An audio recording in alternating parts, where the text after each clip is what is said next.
enfants. J'ai un petit garçon qui a 10 ans qui s'appelle Edgar, Sandé à la fin, et une fille qui s'appelle Louise qui a 14 ans. Mathis, 14 ans, et Inès, 4 ans et demi. Enfin 5 ans même, on va avoir 5 ans au mois d'août. L'annonce de la paternité, c'est plus une annonce qu'on va être papa en fait. C'est vrai que ça, je ne m'en rappelle pas spécialement, je me rappelle plus de l'évolution. On se rend compte au fur et à mesure. Je pense que c'est pour ça qu'il doit y avoir 9 mois de grossesse pour pouvoir s'y faire. Pour pouvoir s'y faire, et je me souviens plus des accouchements que de l'annonce en elle-même.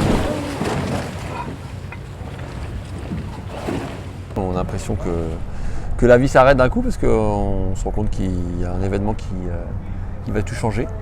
On s'en rend pas vraiment compte en fait au début, mais super heureux, et puis oui, je m'en souviens encore. Je vous montre comment on fait pour passer. On s'assoit sur la zone bleue, on pivote tranquillement, et là il y a une petite marche blanche, vous mettez votre pied pour descendre, d'accord? Quand ils sont tout petits, ils ne se rendent pas vraiment compte de ce qu'on fait. C'est plus en grandissant qu'ils arrivent à comprendre et à réaliser un petit peu ce que moi je fais sur l'eau avec les bateaux. Aujourd'hui, ils sont peut-être plus inquiets qu'il y a quand ils étaient plus jeunes. Donc ils aiment me suivre. Maintenant, j'essaie aussi de ne pas trop leur imposer au quotidien toute la pression de ces courses-là, ou de la préparation en amont des grands événements. C'est largué.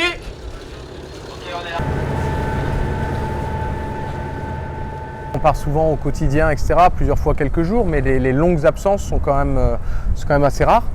Et c'est vrai qu'on en parle beaucoup. Je leur explique aussi qu'il y a plein d'autres enfants dont les parents peuvent être, je sais pas, militaires, marins au large, au commerce, etc., et dont ça arrive aussi, pour qu'ils ne se sentent pas les seuls, on va dire, à ne pas avoir leurs parents avec eux pendant de longues périodes, pour qu'ils puissent relativiser un petit peu. Je communique avec mes enfants par messagerie. On a évoqué ces systèmes qui sont maintenant bien au point. Donc c'est souvent des petits mots, c'est à la fois pour donner des nouvelles, mais aussi pour raconter des petites blagues. J'aime bien, pas forcément parler de la course. Comme disait Armel, leur envoyer, si je vois, je sais pas, un dauphin, de leur envoyer une photo de dauphin ou un joli coucher de soleil, mais aussi d'échanger sur leur quotidien à eux. Et ça me fait, je pense, ça leur fait du bien, et ça me fait aussi du bien à moi. J'essaie quand je pars en mer d'être un navigateur responsable par rapport à ma façon de naviguer. C'est sûr que depuis que je suis parent, je sais que j'ai cette responsabilité supplémentaire d'avoir une famille. Donc moi je ne suis pas forcément quelqu'un qui est casse-cou sur l'eau, qui prend des risques engagés. Mais je pense que le fait d'être parent, ça augmente cette prise de conscience. Ouais, mais ça peut rentrer un coup, tu vois. Il y a des gros éclairs. On va pas prendre de risques, on va rouler. Avant de partir, déjà, je fais en sorte, mais pour les enfants comme pour ma femme, je fais en sorte déjà que tout soit propre au niveau administratif.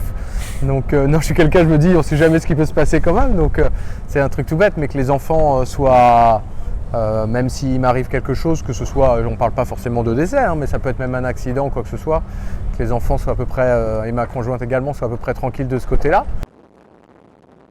Comme je suis souvent absent, quand on revient, on a envie tout de suite d'être le papa sympa, le papa disponible, et des fois on se fait un peu réprimander, on va dire, parce qu'il y a une certaine autorité qui doit être mise en place aussi à la maison, et on a un peu le rôle facile quand on revient. Donc j'essaie d'ajuster au quotidien cette mission. Pas facile. 38 mètres, ouais, c'est ça. On va aller visiter le bateau, ça vous dit? Oui. Vous faites un peu de voile, certains? Oui. J'aime bien leur donner plein d'expériences différentes, que ce soit dans le sport ou la culture, pour qu'après ils puissent choisir un petit peu, prendre là-dedans ce dont ils ont envie et choisir leur voie. Voilà, j'essaie de faire pas mal d'activités différentes et de leur donner confiance en eux.